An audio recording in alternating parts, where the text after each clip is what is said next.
Hello friends, welcome to my blog. তো আজকে রেসিপিটা দেখেই বুঝতে পারছো, বাঁশকুড়ের রেসিপি করব, এও পিওর ভেজ। তো কিভাবে করছি পুরো ভিডিওটা দেখো লাস্ট অবধি। কেটে ওয়াশ করে ভালোভাবে আমি প্রেসার কুকারে হাফ টিস্পুন নুন দিয়ে এটাকে সিদ্ধ করার জন্য দিয়েছি। এখান দিয়ে আমি পেস্টটা বানাবো মশলার।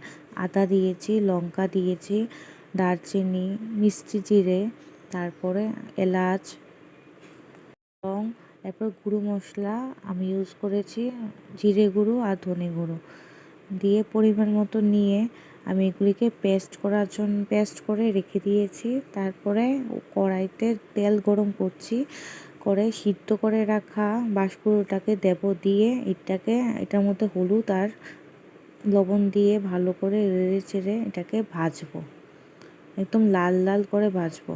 5-6 মিনিট ভাজার পরে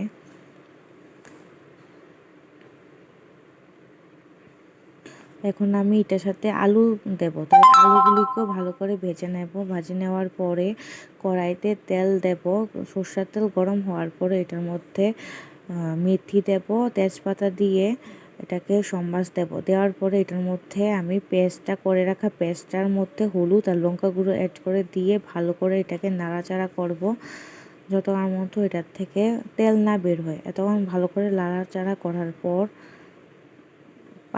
এটা 3-4 মিনিট নাড়তে হবে। নাড়ার পরে তারপর এটাতে টমেটো কেটে রাখা টমেটো দেব। দেওয়ার পরে এটাকে ভালো করে মিক্সড করব টমেটোর সাথে। মিক্সড হওয়ার পরে তারপর আমি এটাতে আলু আর বাঁশকুড়ো অ্যাড করব। অ্যাড করার পরে এগুলি খুব ভালো করে নাড়ব, একদম মশলার সাথে যাতে একদম ভালো করে মিক্সড হয়ে যায়।